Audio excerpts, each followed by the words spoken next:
والصلاة والسلام على أشرف المرسلين سيدنا وحبيبنا وشفيعنا مولانا محمد وعلى آله وأصحابه أجمعين. رب اشرح لي صدري ويسر لي أمري واحلل عقدة من لساني يفقهوا قولي.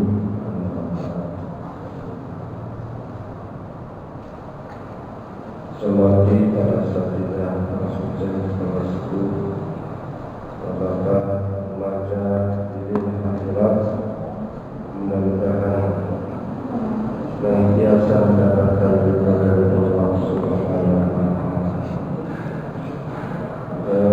Langsung pada ayat 145 146. 145 ya. 144 sudah. Sekarang 145 kan? Walakin ataina ya baik. A'udzu billahi minasy syaithanir rajim.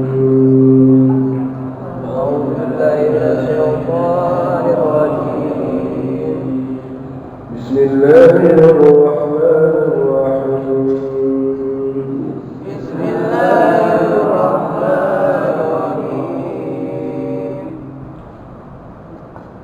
وَلَئِنْ أَتَيْتَ الَّذِينَ أُوتُوا الْكِتَابَ بِكُلِّ آيَةٍ مَا تَبِعُوا قِبْلَتَكَ وَلَئِنْ أَتَيْتَ الَّذِينَ أُوتُوا الْكِتَابَ بِكُلِّ آيَةٍ مَا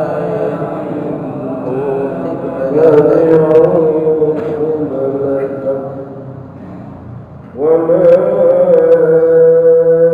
أنت بتابع قبلتهم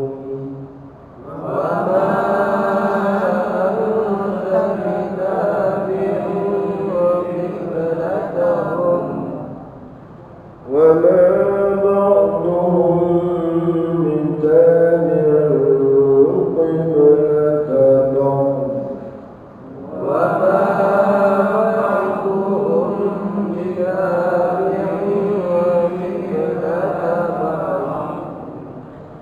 ولئن اتبعت أهواءهم من بعد ما جاءك من العلم إنك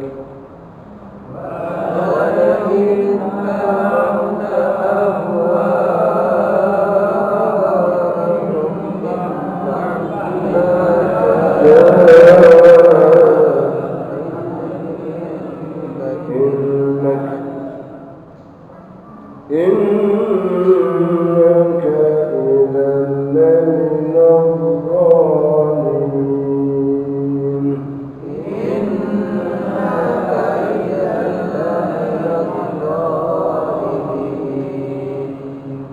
الذين آتيناهم الكتاب يعرفونه كما يعرفون أبناءهم.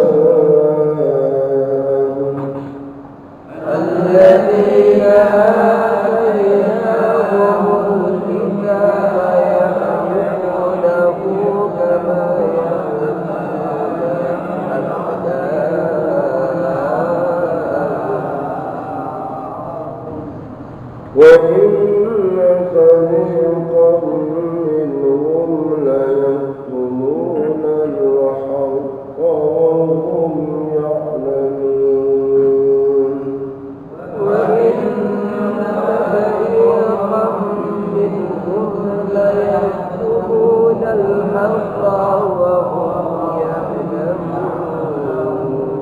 Baik, aku berlindung dari godaan syaitan yang terkutuk dengan menyebut nama Allah yang Maha Pengasih lagi Maha Pemurah. Dan walaupun engkau Muhammad memberikan semua ayat keterangan kepada orang-orang yang diberi kitab itu, mereka tidak akan mengikuti kiblatmu, dan engkau pun tidak akan mengikuti kiblat mereka. Sebagian mereka tidak akan mengikuti kiblat sebagian yang lain. Dan jika engkau mengikuti keinginan mereka setelah sampai ilmu kepadamu, niscaya engkau termasuk orang-orang zalim. Al-Baqarah ayat 146. Allah berfirman, orang-orang yang telah kami beri kitab, yaitu Taurat dan Injil, mengenalnya, yaitu mengenal Nabi Muhammad sallallahu alaihi wasallam, seperti mereka mengenal anak-anak mereka sendiri.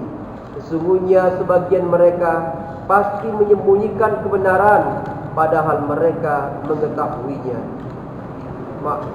Maha benar Allah dengan segala firman-Nya.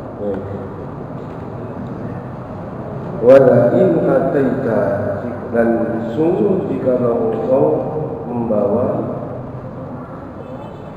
alladzina utul kitab kepada orang-orang yang diberi kitab, yakni Yahudi atau Nasrani, bikulli ayatin, dengan semua ayat, semua tanda-tanda, semua mukjizat, maka mereka tidak akan mau mengikuti kiblatmu.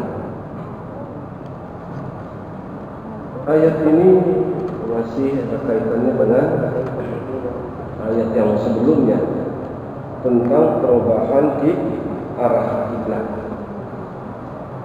bahwa arah kiblat atau berubahnya kiblat dari Masjidil Aqsa ke Masjidil Haram itu adalah perintah Allah. Yang penting perintah Allah, bukan karena keinginan Nabi, bukan karena keinginan siapapun, tapi karena kehendak Allah. Ini yang penting. Kalau sudah memang perintah Allah, jelas-jelas perintah Allah, sami'na wa ata'na. Dan ini sebenarnya orang Yahudi Nasrani tahu bahwa perubahannya kiblat, tahu memang itu adalah perintah Allah. Tapi kenapa mereka nggak mau mengikuti ini? Bukan karena apa, tapi karena tidak menentang kepada keputusan ini, menentang kepada Nabi Muhammad SAW, karena mereka khawatir akan kehilangan popularitasnya, kehilangan katakanlah wibawanya. Jadi ingin kehilangan segala macam urusan kepentingan mereka. Ini masalah. Maka walaupun Nabi ini sudah membawa berbagai macam argumen, apapun argumennya, walaupun benar itu benar, tapi memang kalau nggak mau itu apa lagi. Jadi bukan masalahnya kebenaran yang kita bawa, tapi memang sejak awal sudah menolak. Dasarnya adalah kebencian, dasarnya adalah tidak suka, bukan karena dia tidak tahu kebenaran, bukan, tahu benar itu. Ini ada model-model orang seperti itu. Ya. Jadi udah kasih tahu begini, dalilnya begini, bukti begini. Memang tahu itu benar, tapi memang dasarnya nggak mau mengakui, ya mengakui itu. Itulah yang disebut namanya al-jubur wal inad. Berarti memang melawan terhadap hukum, kan? Keputusan Allah Subhanahu wa taala. Ini apapun maka kiblat, mereka tidak akan pernah mau kiblatmu. Wa ma anta bitabi'in kiblatahum. Kamu juga enggak pantas untuk kiblat mereka. Kalau sudah ada perintah ke sana malah ikutin mereka. Kamu juga tidak. Muhammad. Wa ma ba'duhum bitabi'in kiblatahum. Dan tidak sebagian mereka mengikuti kiblat sebagian. karena bukan masalah kebenaran, tapi adalah masalah pembenaran. Ya. Nah, hadirin dimuliakan Allah Subhanahu wa taala. Ini dalam sejarah seperti itu. Ternyata bahwa bukan masalah ilmu, bukan masalah pengetahuan.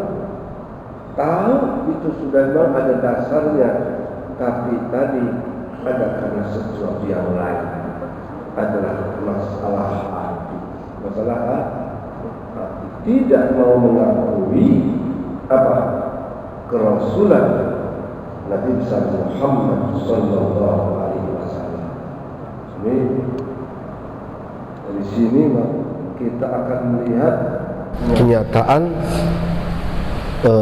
orang akan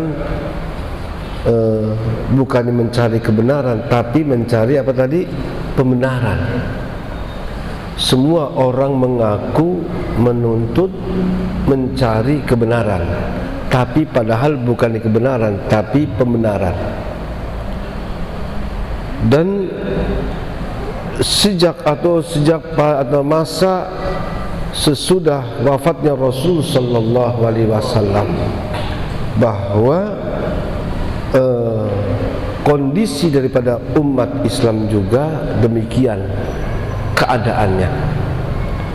Jadi bagi kita ini umat Islam ini adalah sebagai satu pelajaran. Jadi seakan ini adalah sebagai satu keniscayaan yang harus diterima, yang harus disikapi dengan baik. Setelah Nabi Muhammad sallallahu alaihi wasallam, waktu Nabi masih hidup, apapun selesai urusannya. Tapi begitu Nabi meninggal, digantikan oleh siapa? Abu Bakar. Tapi ternyata ketika masa Abu Bakar juga tidak mulus, tetap banyak letupan-letupan. Banyak orang-orang munafik bermunculan, bahkan yang mereka menentang kepada keputusan Abu Bakar bahwa zakat itu tidak wajib, maka diperangi. Kan gitu kan? Nah, siapa mereka? Bukan umat yang lain, itu orang Islam juga sama. Nih. Umat Islam semakin lebar, semakin luas. Pada masa Abu Bakar udah luas, sudah Mesir dikuasai, Syam ya, sekitarnya negara-negara Arab itu sudah di bawah kuasaan daripada umat Islam. Karena semakin lebar, semakin luas, Abu Bakar sementara sudah mulai lemah tentunya, semakin tua. Maka sebelum wafatnya dia pun lalu datang atau bicara kepada Umar bin Khattab, wahai Umar, kondisi sekarang ini begitu berat. Kalau aku tidak ada, maka kau yang paling pantas untuk menjadi khalifah. Kan gitu kan? Karena kau tu orang hebat, orang yang tegas, orang yang ditakuti, kan? Maka memimpinlah Umar dengan segala keadilannya, dengan kebijakan yang luar biasa, menjadi contoh. Bahkan salah satu ucapan Umar, kalau engkau in ra'aitumuni ala haqqin fa'inuni, kalau kamu melihat aku dalam kebenaran, tolong bantu aku. Tapi kalau engkau melihat aku dalam penyimpangan, ya, maka kamu harus luruskan aku. Langsung ada seorang pemuda yang angkat pedang, wahai Amirul Mukminin, kalau engkau melenceng, maka yang akan jawab ini. Umarnya bukannya malah kesel, ini anak muda belagu amat loh, kan begitu, enggak. Tapi dia bersyukur, ternyata di sana ada seorang yang berani ingin meluruskan ketika Umar melenceng. Ucapan Umar bin Khattab banyak sekali yang menjadi satu pelajaran bagi kita. Di saat menjadi khalifah pun dia pernah mengatakan, seandainya ada kambing yang mati sia-sia, mati sia-sia karena mungkin gak ada rumput, gak ada air, sampai kambing kelaparan dan kemudian mati, maka Umar bertanggung jawab di hadapan Allah Subhanahu wa ta'ala. Ini kambingnya mati. Kambing yang bagaimana kalau orang yang mati? Ini kambing aja begitu. Seandainya ada kambing mati, maka mati kelaparan sia-sia. Karena kelaparan sampai mati, Umar akan bertanggung jawab. Wah, ini ucapan yang dahsyat. Tapi apakah perjalanan Umar itu juga mulus? Ternyata juga ada banyak orang yang tidak suka. Bahkan Umar ketika salat subuh, dia kemudian ada seorang yang memang mempunyai makar untuk membunuhnya. Dibunuhlah, ditusuklah Umar dengan pedang yang beracun oleh Abu Lu'lu', ya kan? Itu Umar. Ternyata juga ada yang nggak suka. Udah kata Umar, biarkan ini. Setelah Umar meninggal, maka kemudian datanglah siapa? Utsman. Kalau Abu Bakar itu mertuanya Nabi, Umar juga adalah mertuanya Nabi. Sama-sama mertua, mertoku, mertua, ya. Maka kemudian datanglah siapa? Utsman radhiyallahu anhu. Sahabat Utsman ini sahabat yang begitu lemah lembut. Orangnya santun, orangnya dermawan, orangnya rapi benar-benar. Dia menikahi dua putri Nabi besar Muhammad sallallahu alaihi wasallam. Maka disebut namanya Datun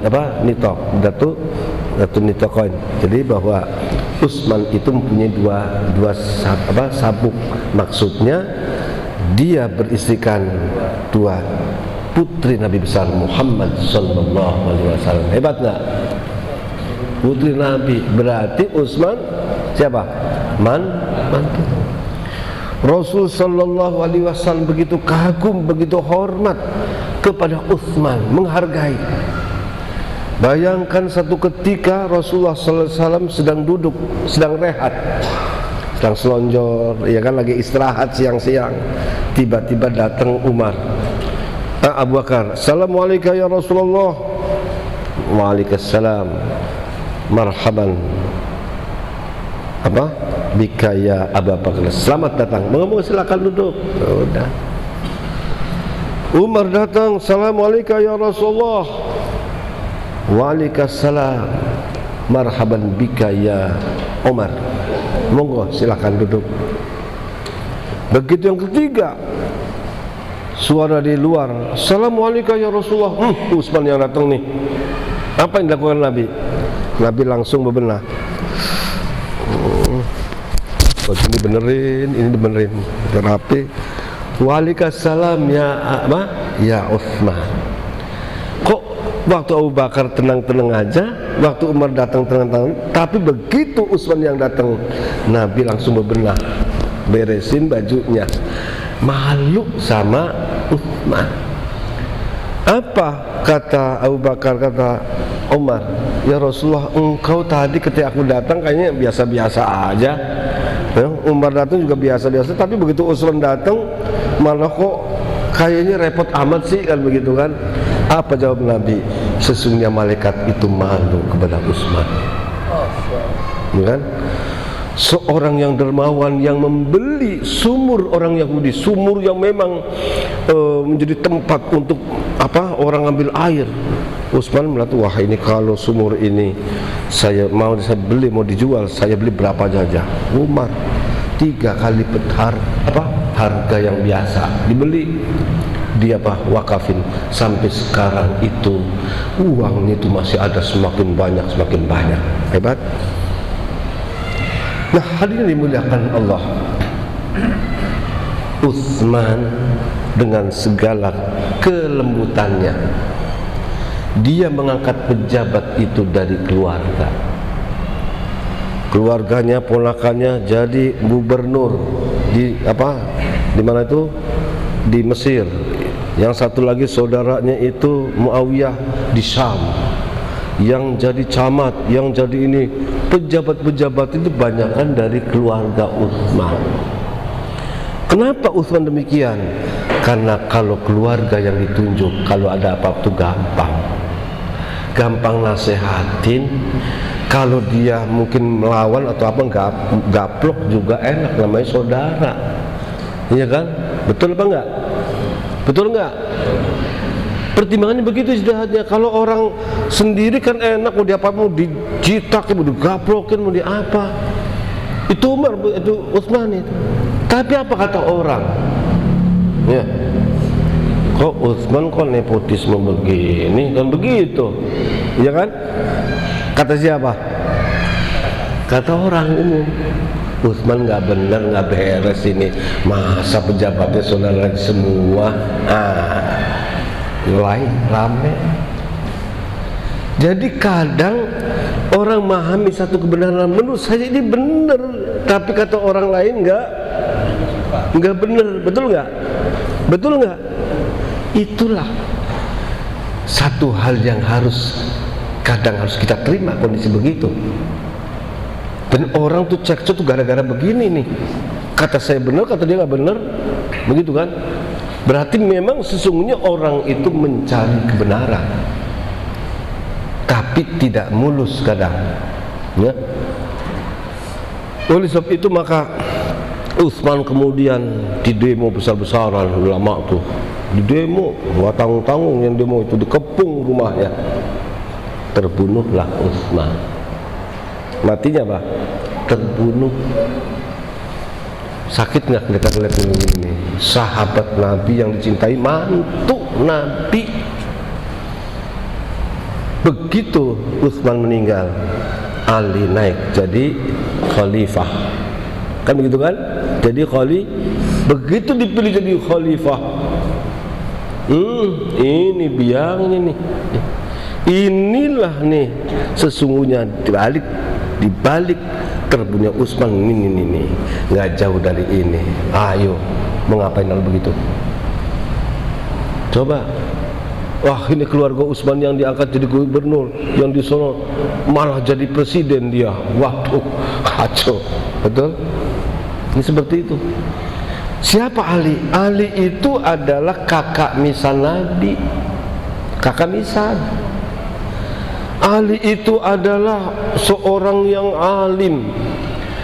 Dia adalah orang yang rahbaniul ummah, bukan cuma alim, tapi dia adalah rahbaniul ummah, orang yang begitu dekat, katakanlah seorang aulia dari amalnya.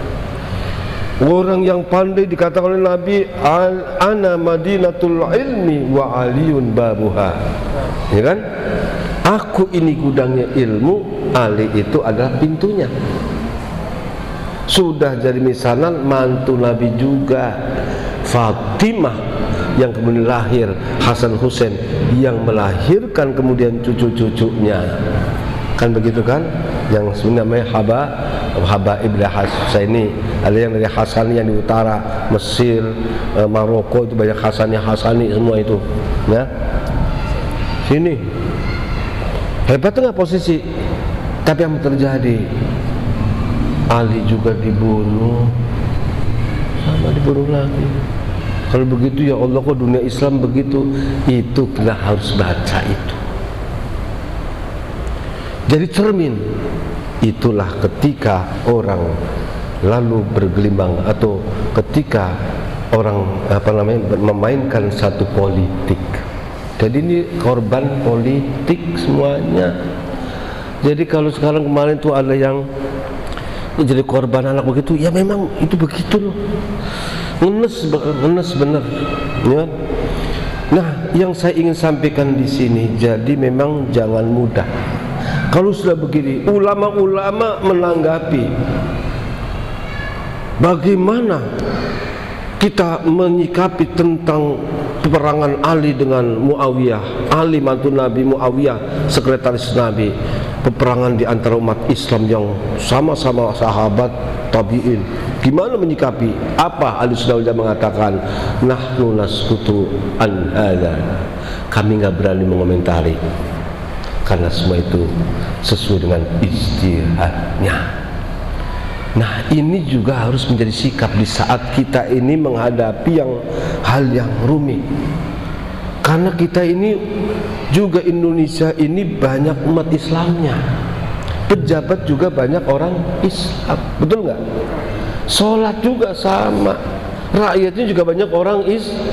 Nah sekarang umpamanya berantem antara ini, yang ketawa siapa? Di luar Islam. Tuh kan, alhamdulillah asik. Ahok udah ketawa aja tuh Ahok loh, ya enggak? Sebab itu kita harus hati-hati. Daripada kita ngomong salah, itu akan dimintakan pertanggungjawab di hadapan Allah Subhanahu. Ahlussunnah wal Jamaah dulu begitu mengomentari, nggak berani.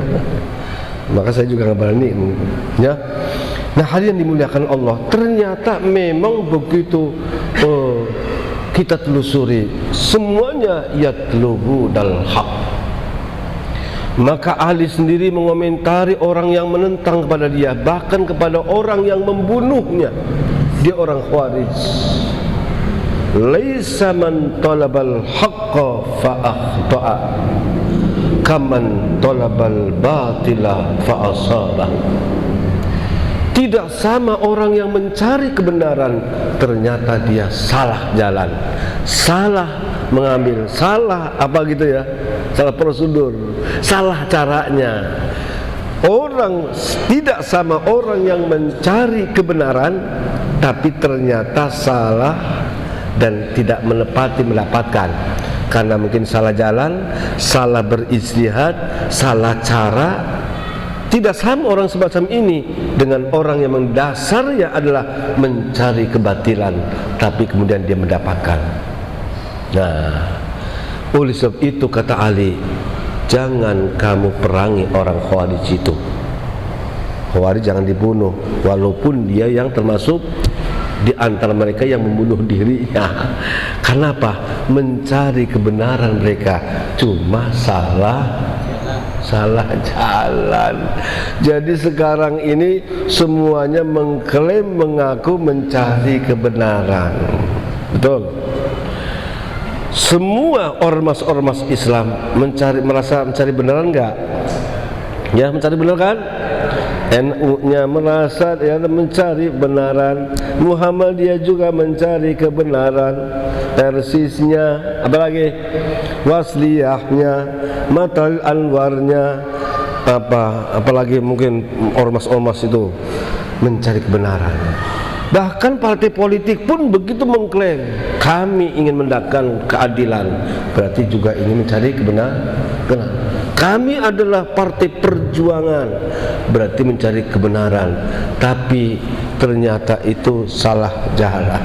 Banyak yang salah jalan, kan begitu kan? Nah, itulah memang kenyataan hidup. Oleh sebab itu kalau Al-Quran mengatakan bahwa kita harus punya prinsip tetap, kalau memang itu perintah Allah yang jelas-jelas, kita harus angkat tangan, sami'na wa ata'na. Jangan seperti orang Yahudi pada ayat sebelumnya itu, ayat berapa? Wa qalatil yahudu laysatin nasara ala syai' wa qalatin nasara ala syai' wa hum yatluna al-kitab. Ya, ayat berapa ini? Ayat 113. Buka itu 113 supaya jelas nih. Ini nanti kita akan menghadapi model begini, soalnya ini nyata ya. Wa qalatil yahudu laysatin nasara ala syai' wa qalatin nasara laysatil yahudu ala syai' wa hum yatluna al-kitab. Ya kan? Orang Yahudi mengatakan orang Nasrani itu enggak benar. Kata siapa? Yahudi. Kata orang Rasul, qalatin nasara laysatil yahudu ala syai'. Kata orang Nasrani, orang Yahudi itu enggak beres. Kan begitu kan? Siapa yang bicara mereka? Wahum yatlunal kitab, sama-sama baca kitab itu, sama-sama punya kitab sama dari Allah itu kan begitu. Tapi apa? Kenapa? Kok begitu? Apa yang kata di sini? Kadzalika qala alladzina la ya'lamuna mithla qaulihim. Itulah orang-orang yang tidak akan mengatakan. Begitu pula orang-orang yang tidak tahu, yang nggak punya ilmu, ya begitu modelnya. Jadi jangan sampai lalu kita ini saling menyalahkan. Ini kadang kalau kita ngomong bukan belain, benerin namanya kelompok sono, wah Pak Ustadz ini cenderung ke sono ini. Kalau kita ngomong ke sini, kayaknya wah ini madhabnya sini. Betul nggak? Dulu udah lewat ini. Kalau yang sekarang begitu. Dulu paslon 1, paslon 2. Begitu Pak Ustadz nyinggung, oh paslon 1 begini, wah ini mah orangnya sono yang pemerintahan. Kita begini, jadi wah ini mah orang Prabowo. Itulah kita saling menyalahkan. Yang ikut sono itu kayak nggak benar. Kata sono, yang sono nggak benar. Betul nggak? Sekarang juga sama nggak? Ayo, sama nggak? Hampir sama. Itu kata Allah. Kadzalika qala alladzina la ya'lamun. Itulah ucapan orang yang nggak tahu, nggak punya ilmu tuh begitu. Dengar? Kenapa? Kalau kita kemudian mengikuti hawa nafsu begini, yang ada adalah apa? Zalim. Yang zalim itu siapa? Semuanya pada zalim semuanya. Yang ini zalim, yang itu zalim, terjadilah nanti perpecahan. Oleh sebab itu kita ini harus cerdas, harus ikhlas. Kenapa? Nah, kita ini manusia, bukan ikan. Oleh karena bukan ikan, maka jangan mudah dipancing.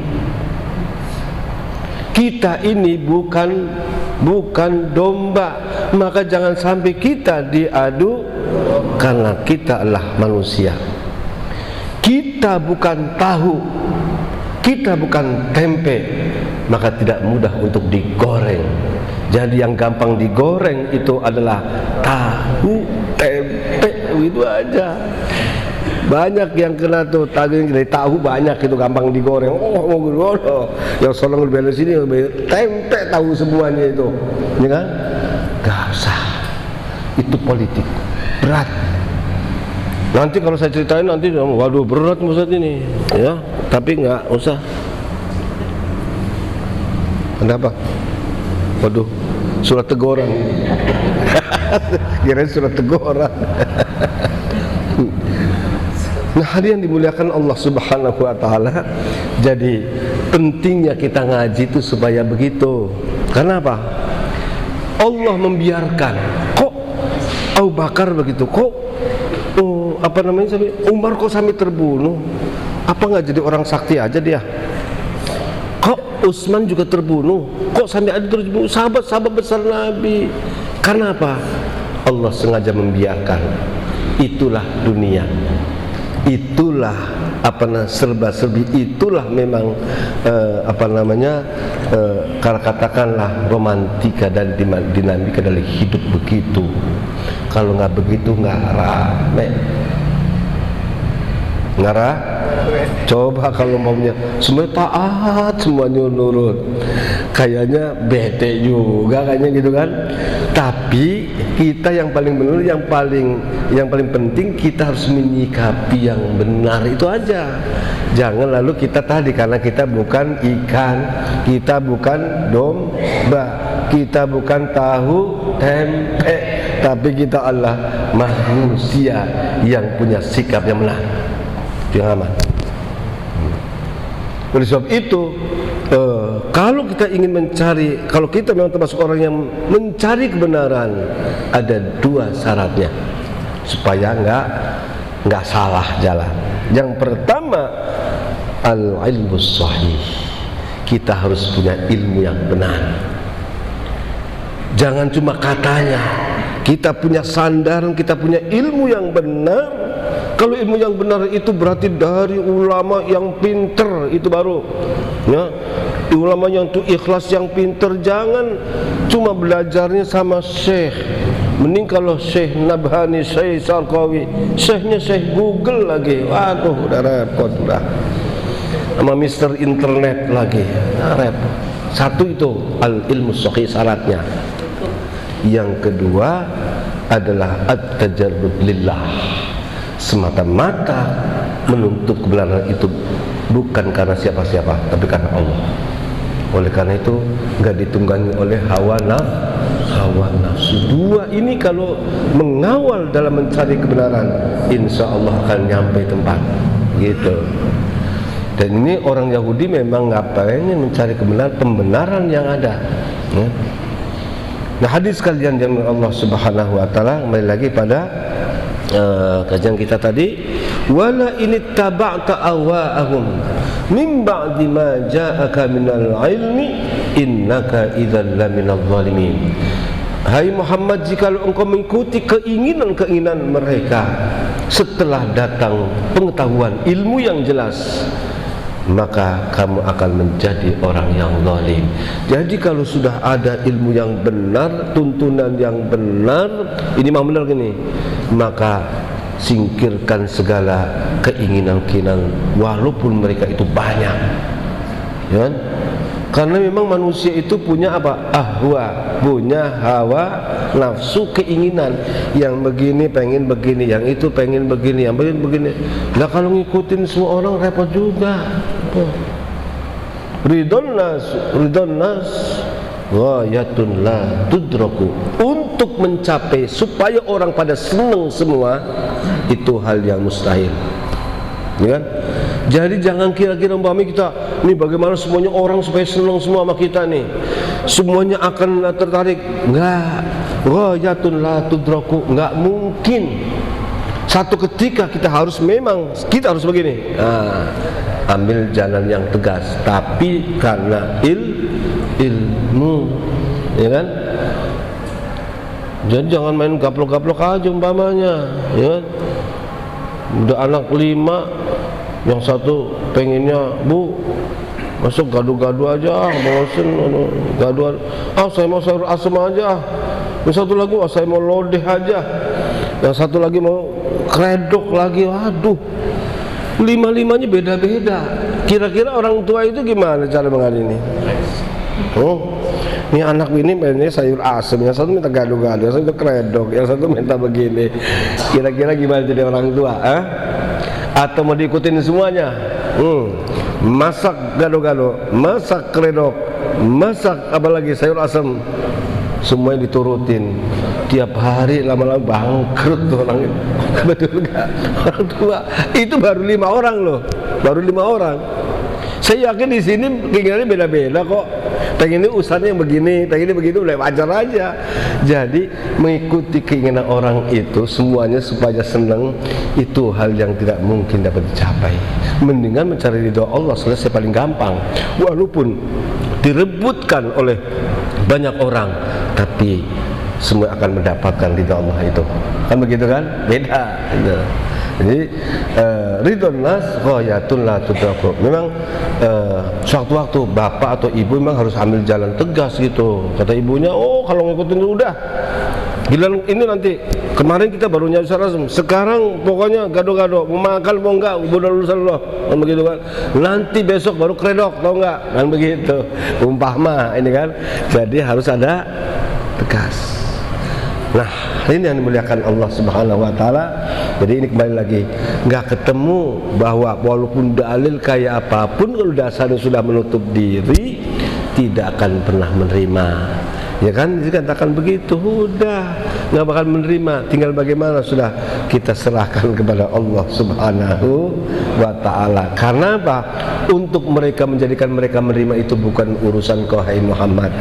Untuk agar mereka beriman, percaya kepada itu bukan urusanmu. Yang penting urusanmu sudah menyampaikan ini loh. Silahkan mau diterima ya monggo, nggak diterima ya salah sendiri, gitu kan. Nah, ini yang dimuliakan Allah Subhanahu wa ta'ala. Nanti ada mengatakan lagi ayat sebelumnya apa sudahnya, alladzina atainahumul kitab ya'rifunahu. Mereka orang-orang Yahudi Nasrani itu tahu, kenal kepada Nabi itu tahu, tapi gimana kita ceritanya ya. Baik, kita ada permohonan keikhlasan Fatihah untuk istri dari Bapak Haji Muhammad apa ini? Wahid Wasito ya. Wahid, istri dari Bapak Haji Wahid Wasito, sama Ibu Azizah binti Abdullah, untuk kesembuhan yang saat ini sedang mengalami sakit di ruang IGD Rumah Sakit Koja. Ini yang pertama kita doakan mudah-mudahan Ibu Azizah binti Abdullah Allah mengembalikan kesehatannya. Yang kedua, Fatihah untuk almarhum Haji Kiwang. Mudah-mudahan Allah ampuni segala dosanya, Allah berikan cucuan rahmatnya, Allah lapangkan kuburnya.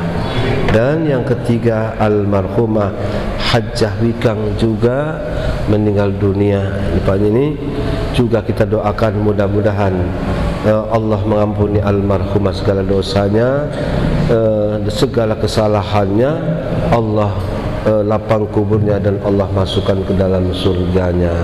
Ala hadhihin niyah. Al-Fatihah. A'udzu billahi minasy syaithanir rajim. Bismillahirrahmanirrahim. Alhamdulillahi rabbil alamin arrahmanir rahim maliki yaumiddin. Iyyaka na'budu wa iyyaka nasta'in. Shiratal mustaqim. Shiratal ladzina an'amta 'alaihim ghairil maghdubi 'alaihim waladdallin. Mohon maaf atas kekurangan. Wallahul muwaffiq ila aqwamit thoriq. Wassalamualaikum warahmatullahi wabarakatuh.